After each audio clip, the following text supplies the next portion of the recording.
Olá, meus amigos, sejam bem-vindos a mais uma pré-aula produzida pela Escola Bíblica da Assembleia de Deus de Blumenau. Eu me chamo Leônidas e o meu objetivo aqui hoje é poder te auxiliar, te dar algumas dicas, algumas sugestões para quando você estiver dando a sua aula.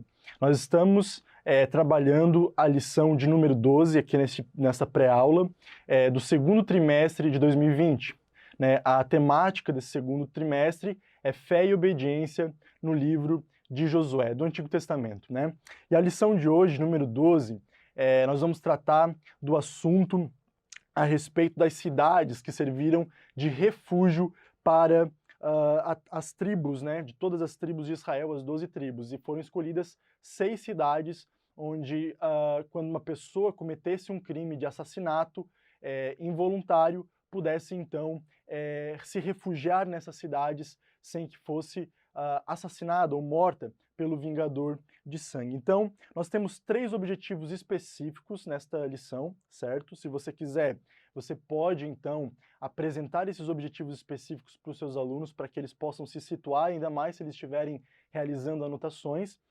O primeiro objetivo é mostrar porque Deus ordenou estabelecer as cidades de refúgio, né? Por que Deus mostrou, né? Ou melhor dizendo, por que Deus mandou estabelecer? Você deve mostrar isso de acordo com os textos que são disponibilizados. O segundo objetivo específico é fazer os seus alunos entenderem o porquê da demora na concessão da herança dos levitas e a fidelidade de Deus. E o terceiro objetivo é analisar como aconteceu a despedida das tribos transjordânicas e quais as suas consequências, ok? Nós temos aqui um texto do dia, que está lá em Salmos 46, verso 1, que diz que Deus é o nosso refúgio e fortaleza, socorro bem presente na angústia, ou algumas versões dizem na tribulação, né? O nosso socorro bem presente na angústia ou na tribulação. Glórias a Deus. A síntese dessa lição diz o seguinte: assim como as cidades de refúgio de Israel, Jesus é o nosso abrigo em todas as circunstâncias da nossa vida. Então, basicamente, essa é o resumo da lição, a essência da lição está nessa síntese, né? Então, você precisa, durante toda a sua aula, todas as suas dinâmicas, todo o seu trabalhar com seus alunos, você precisa estar a todo momento focado nessa essência, nesse resumo, nessa síntese que o autor da lição traz para nós. O texto bíblico, como base, está lá em Josué capítulo 20, que vai do verso 1 ao verso 6, ok? É claro que nessa lição nós temos aqui alguns outros textos, como por exemplo Josué capítulo 21, né? E Josué capítulo 22, são outros textos base também. Só que, claro, não há tempo, talvez, hábil para fazer a leitura desses 3 capítulos, porque o capítulo 21 e 22 eles são um pouquinho mais extensos. Já o capítulo 20 ele já não é tão extenso assim, mas é legal que durante a aula, durante os tópicos, você pegue alguns trechos do capítulo 21, do capítulo 22, para ler também com seus alunos. Nesse caso aqui, antes da introdução, você pode ler apenas os versos 1 a 6, que está lá no capítulo 20, que fala a respeito da ordem, né, que Josué dá aos israelitas, relembrando aquilo que Deus já havia ordenado pelo ministério de Moisés. Então olha só o que diz. O Senhor ordenou a Josué: diga aos filhos de Israel, escolham as cidades de refúgio de que lhes falei por meio de Moisés, para que possa fugir para lá o homicida que matar uma pessoa por engano ou sem querer. Essas cidades serão para vocês um lugar de refúgio contra o vingador do sangue. Ao fugir para uma dessas cidades, o homicida involuntário se colocará junto ao portão da cidade e exporá o seu caso aos anciãos daquela cidade. Então eles o levarão para dentro da cidade e lhe darão lugar para que habite com eles. Se o vingador do sangue o perseguir, não lhe entregarão nas mãos o homicida, porque o matou o seu próximo sem querer, e não porque o odiava. Habitará nessa cidade até que compareça em juízo diante da congregação, até que morra o sumo sacerdote que estiver servindo naqueles dias. Então o homicida poderá voltar à sua cidade e à sua casa, à cidade de onde fugiu. Eu li esse texto na versão da Nova Almeida atualizada, ok? A introdução, né? O que você pode trabalhar na introdução. Aqui eu coloquei uma pergunta que você pode fazer como introdução, né? Qual significado a palavra refúgio tem para você? Né? Então você pode iniciar essa aula perguntando isso para os seus alunos. Qual o significado que a palavra refúgio tem para você? Ou qual significado essa palavra tem em sua vida? Né? Então você pode reservar 5 minutos para que cada um dê a sua resposta. Eles vão poder dar várias opções, mais de uma opção, e que vier à mente deles, ok?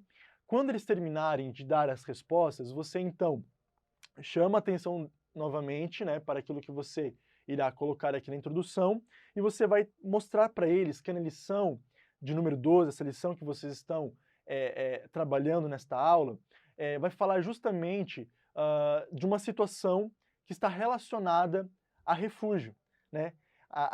Quando, por exemplo, uma pessoa comete um assassinato involuntário e a família daquela pessoa que morreu, né, o parente mais próximo, o vingador do sangue, tem a responsabilidade, né, conforme a cultura daquela época, de ir atrás dessa pessoa e matá-la como vingança, né, daquilo que havia acontecido.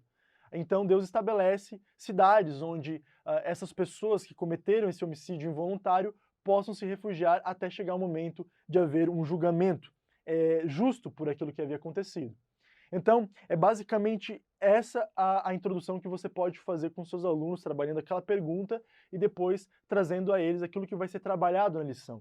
Aí você pode, então, fazer a seguinte pergunta: mas o que isso tem a ver, né, com os tempos de hoje? Né? O que nós podemos extrair desta lição, desse acontecimento, dessa história que está lá no livro de Josué, no Antigo Testamento? O que nós podemos extrair para os dias de hoje? O que nós podemos aprender com isso nos tempos da nova aliança? Então, aqui você pode dizer para eles que há pelo menos 3 pontos que nós podemos trabalhar aqui dentro dessa lição e aprender, né, o que tudo isso tem relação aos tempos de hoje, né? Que relação a ordenança que Deus deu dessas cidades de refúgio tem com a nossa vivência hoje em Cristo Jesus, ok?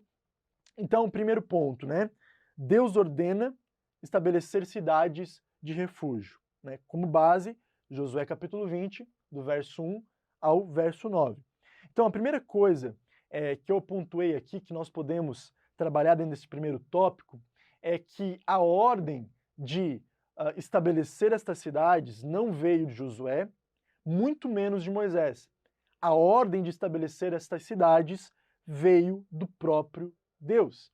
Deus ele tinha o intuito de proteger aquelas pessoas que haviam cometido um incidente, que haviam cometido um homicídio, mas que esse homicídio foi cometido de maneira involuntária. Ou seja, não é porque aquela pessoa odiava outra que ela matou, não. Ela pode ter matado aquela outra pessoa sem querer. Né? Então, conforme a cultura daquela época, quando uma pessoa fazia isso, o vingador de sangue ia atrás dessa pessoa para buscar vingança. Então, Deus, pensando nessas pessoas que haviam cometido esse assassinato involuntário, ou seja, sem querer, Deus então ordena que estabeleça cidades onde essas pessoas pudessem ir e se refugiar. Então, aqui nós vemos Deus se preocupando com as pessoas. Deus se preocupando com aqueles que haviam cometido um crime involuntário, um crime sem querer, certo? Aos olhos dos julgamentos daquela época, uma pessoa que cometia um homicídio, principalmente dentro da lei de Moisés, ela era sentenciada à morte.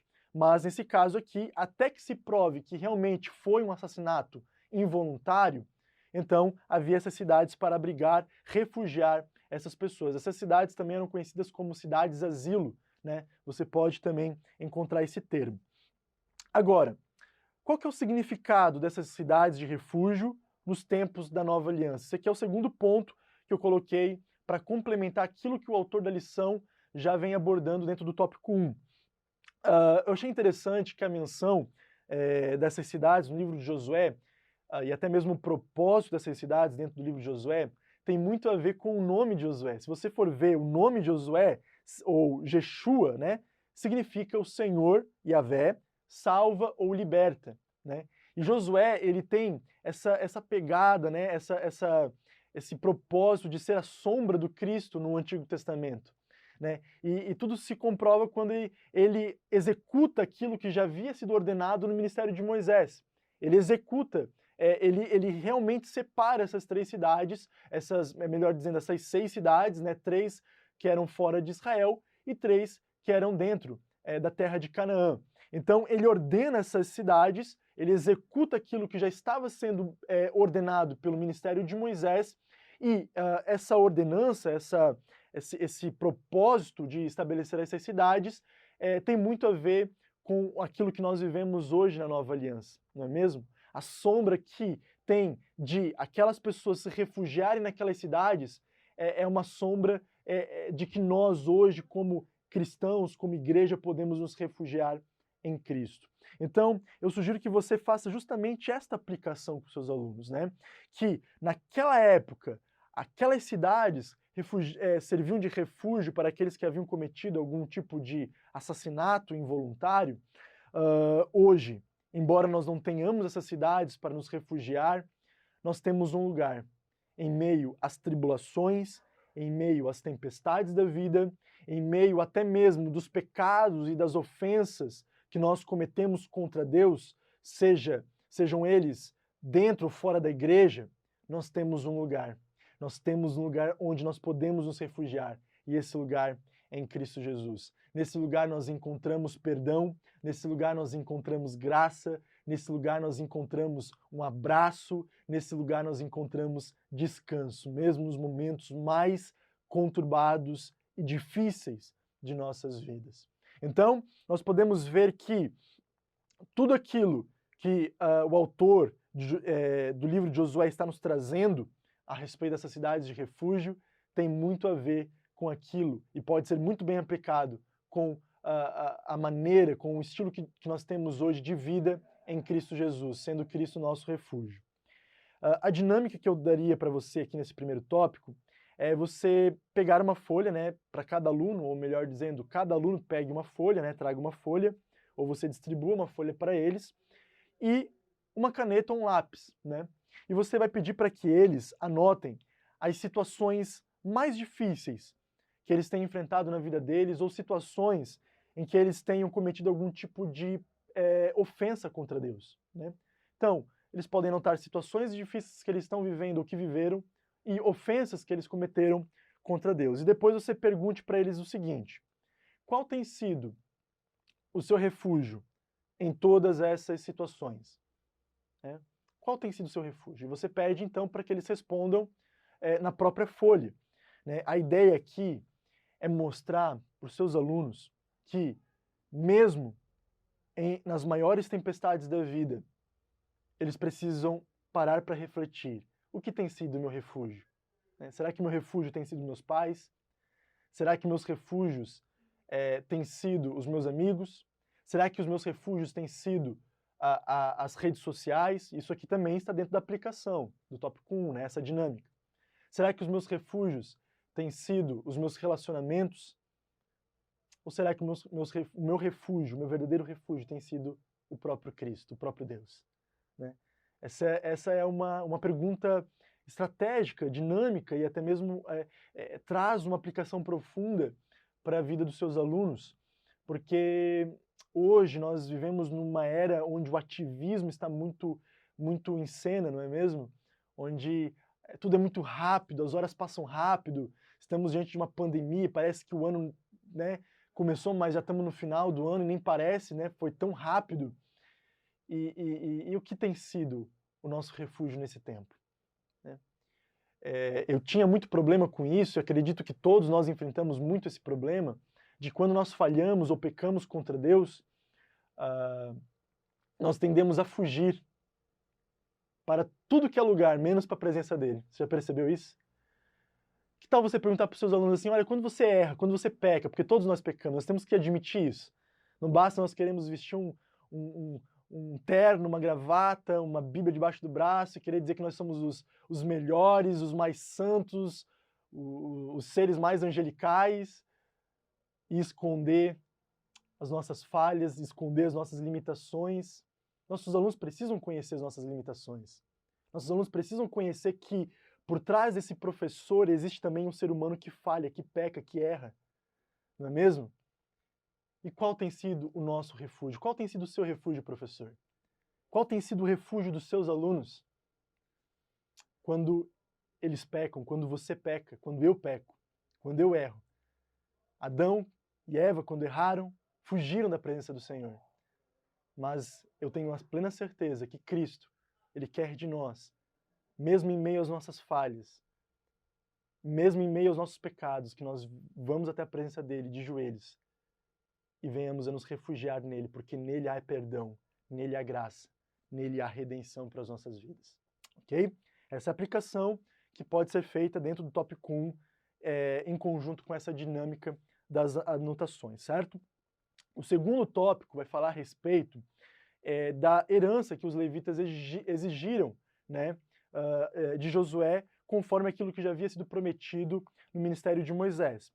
Isso está lá no capítulo 21, do verso 1 ao verso 45. E eu coloquei algumas pontuações aqui dentro do tópico 2 que complementam aquilo que o autor da lição já traz, ok? Então, relembrando, aqui eu só estou trazendo complementos, né? Você precisa ler a lição, você precisa estudar a lição, e aqui, nesta pré-aula, eu estou trazendo para você complementos que você pode utilizar durante a sua aula, ok? O primeiro complemento que eu coloco aqui no tópico 2 é você questionar os seus alunos, e até mesmo se auto-questionar, né? Qual o motivo de os levitas terem recebido um território, ou melhor dizendo, não terem recebido um território como as outras tribos? Né? Qual que é o motivo, né? O primeiro motivo é porque os levitas, eles serviam o ministério do templo, né? Serviam a Deus no ministério do templo. Então, por causa dessas funções religiosas, o próprio Deus estabeleceu na lei que a herança da tribo de Levi era o próprio Deus. Né? Você pode ver isso lá em Números capítulo 18, verso 30, em Deuteronômio capítulo 10, verso 9, né? Todos esses complementos estão anotados aqui no documento, e esse material vai estar disponível para você lá no site da ib-blumenau.com.br, na classe de jovens. Você só acessa essa aula e lá vai ter um botão para você baixar, fazer o download desse material, ok? Aqui vai ter as anotações, os versos bíblicos que você vai precisar.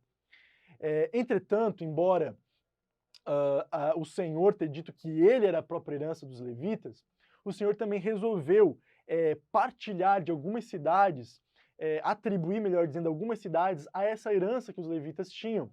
E foi então estabelecida 48 cidades que agora Josué então entrega à tribo de Levi após eles terem reivindicado essa promessa, essa herança, né?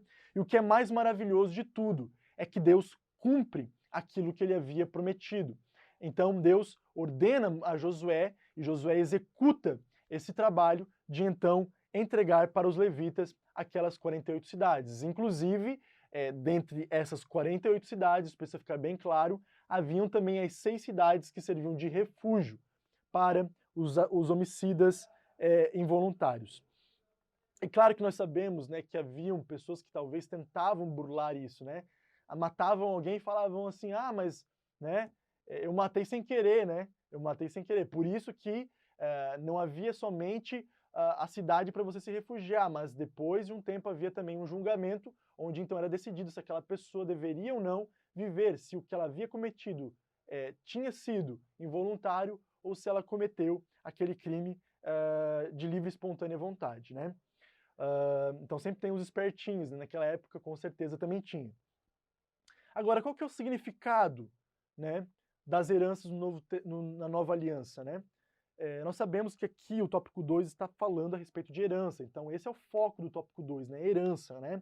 A herança que os levitas reivindicaram, que já havia sido prometido no ministério de Moisés. Qual que é o significado disso nos dias de hoje? É importante refletirmos sobre isso, né?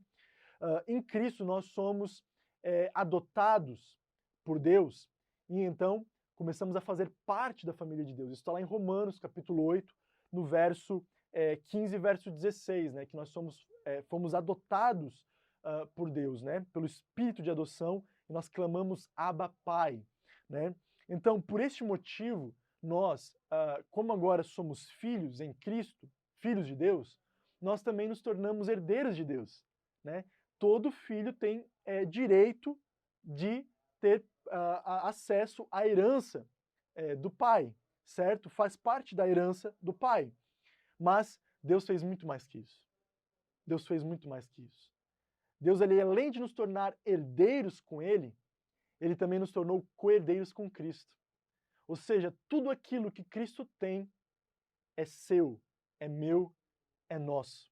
Tudo aquilo que Cristo tem acesso, tudo aquilo que Cristo tem gerenciamento, é meu e é seu, é nosso.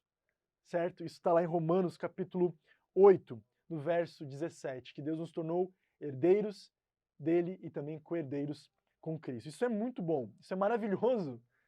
Na verdade, não dá nem para acreditar, porque nós não merecíamos nada. Nós não merecíamos nada, na verdade, todos nós merecíamos o inferno, para falar bem a verdade, por causa dos nossos pecados e delitos. Estávamos mortos nos nossos pecados e delitos, conforme o Paulo fala aos Efésios.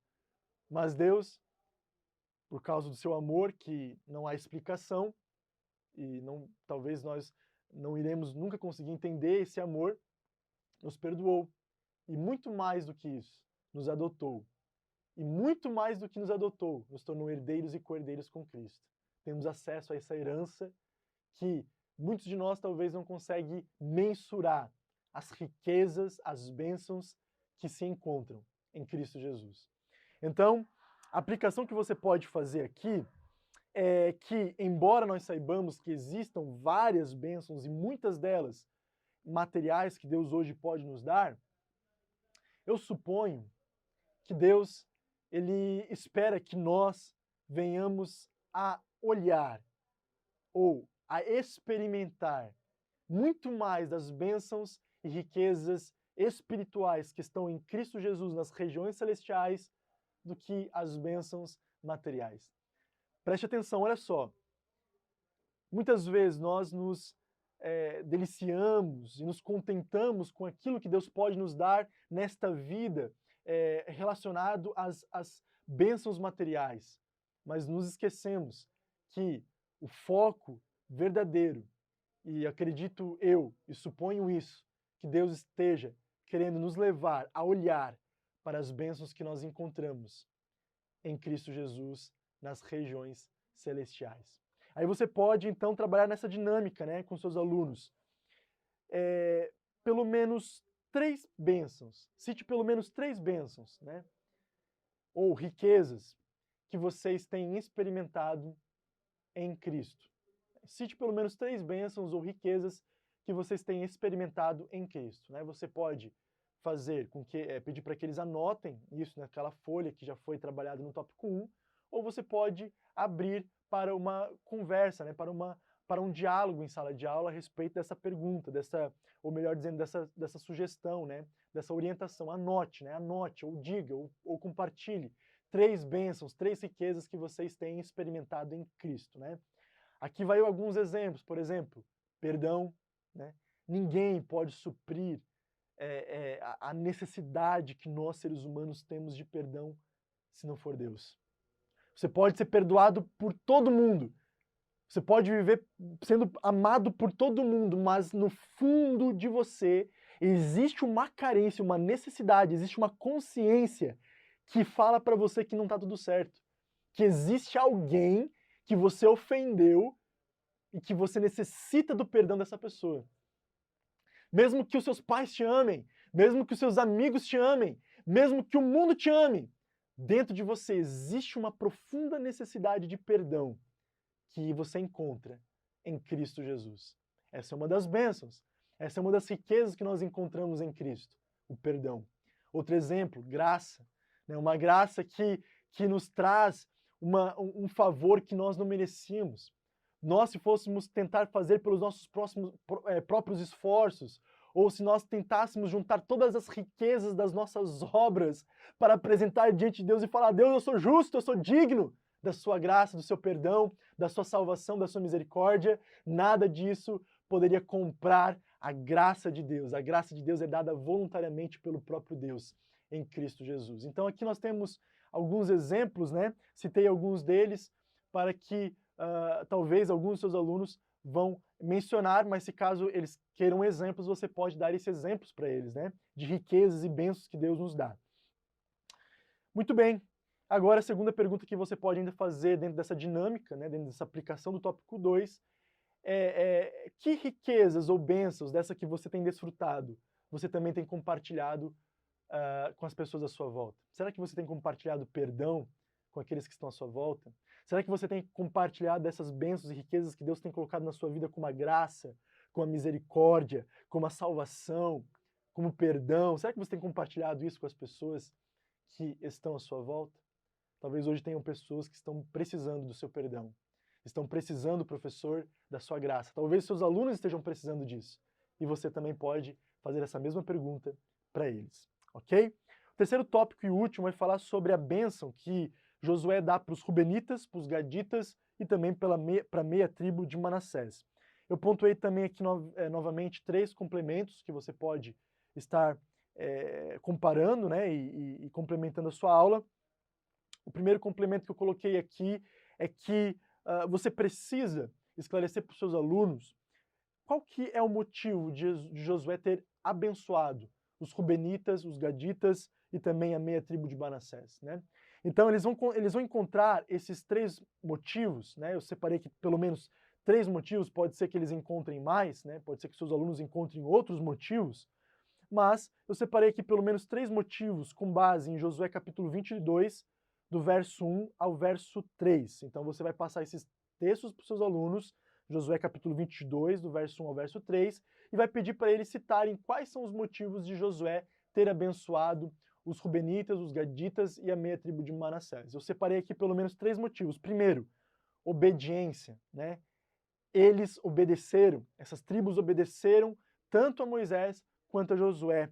Olha só o que diz o verso 1 e verso 2. Então Josué chamou os Rubenitas, os Gaditas e a meia tribo de Manassés e lhes disse: vocês fizeram tudo o que Moisés, servo do Senhor, lhes ordenou, e também foram obedientes a mim em tudo o que lhes ordenei. Então, primeiro motivo, obediência às lideranças instituídas por Deus. Segundo motivo que eu separei aqui é o cuidado para com os irmãos. Olha só o que diz o verso 3 na parte A. Durante todo esse tempo, até o dia de hoje, vocês não abandonaram os seus irmãos. Então perceba, olha só, eles foram obedientes a Moisés, foram obedientes a Josué, agora eles também cuidavam dos irmãos deles, né, como está evidenciado aqui no verso 3 na parte A. E o terceiro e último motivo que eu separei aqui é o temor a Deus. O temor a Deus. Olha só o que diz o verso 3 na parte B. Pelo contrário, tiveram o cuidado de guardar o mandamento do Senhor, seu Deus. Então nós temos aqui 3 motivos do porquê que os Rubenitas, os Gaditas e a meia tribo de Manassés foram abençoadas. Porque eles obedeceram, porque eles cuidaram dos seus irmãos e porque também eles temeram a Deus e estavam guardando os mandamentos de Deus. Isso, é claro, se aplica à igreja hoje. Se nós queremos ser abençoados, seus alunos querem ser abençoados, você precisa deixar claro para eles que é impossível ser abençoado sem viver em obediência, sem cuidar dos seus irmãos e sem temer a Deus, ok? O segundo complemento que eu coloquei nesse tópico 3 é que Josué manda eles retornarem à terra, mas faz exortação à obediência, né? E aqui eu sugiro que você leia em conjunto com a turma o texto de Josué capítulo 22, do verso 4 ao verso 6. Depois de ler esse texto, cada um pode ler um versículo, ou alguém pode ler todos os versículos, ou somente os homens leem os versos 4 e 5, e as mulheres leem o verso 6, enfim, você pode usar a sua criatividade como você bem entender. Depois de ter lido o texto, então você pode fazer 2 perguntas para ele. Primeira pergunta que você pode fazer: por que Josué ordenou que as tribos continuassem a obedecer? Perceba, as tribos foram abençoadas, mas Josué, ao despedir elas, faz uma exortação para eles continuarem a obedecer, a guardar os mandamentos do Senhor. E a pergunta é: por que Josué ordenou que as 3 tribos continuassem a obedecer? Essa é a primeira pergunta. Essa pergunta, ela não exige uma resposta definitiva. Pode ter várias respostas, mas a essência precisa estar estabelecida na questão de que Josué ordenou eles a obedecerem Porque não basta apenas nós estarmos numa posição, nós precisamos continuar nessa posição. Não basta você alcançar uma posição, você precisa permanecer nessa posição. E a vida com Cristo é assim. Não basta nós sermos salvos. Deus nos ensina que nós precisamos permanecer na salvação. E permanecer na salvação é viver dentro da graça de Deus, em obediência, em resposta àquilo que Deus já fez por mim e por você. Então, da mesma maneira como aquelas tribos, embora elas tinham alcançado a bênção, elas precisavam permanecer em obediência para continuar desfrutando dessas bênçãos, nós, em Cristo Jesus, nós salvos na igreja hoje em dia, precisamos permanecer nesse refúgio que é Cristo. Cristo nos refugia do pecado, Cristo nos refugia da morte, Cristo nos refugia das tribulações, Cristo nos refugia das dores e das lágrimas deste mundo, né? Nós podemos chorar, mas nós choramos na presença dele, porque ele é nosso refúgio, ele é a nossa salvação, e nós precisamos permanecer nele, em obediência, ok? Então, a segunda pergunta